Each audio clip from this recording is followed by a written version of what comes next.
Why are you an optimist?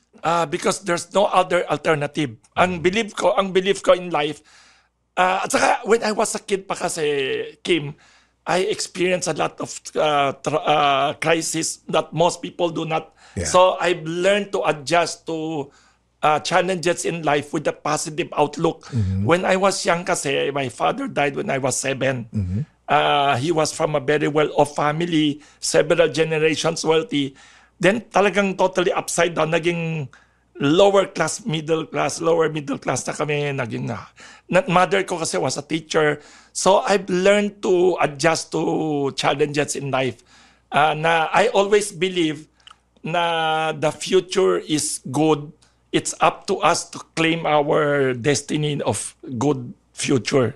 At saka I always believe there's always anything happens to you na negative or any crisis, there's always something positive going to come out of it. For example, yun Kamuning Bakery, nasunog siya. Yeah. Nung nasunog siya, mainis ang mga tao, you have so many losses that disrupt ang business. But because of that, there are new good things that happened. Everything like ako, when I was a kid, my father died, my mother was a teacher, life was difficult. It made me realize and appreciate life better kasi I had to start from scratch. And I realized nothing comparable to the experience of earning every centavo that you own.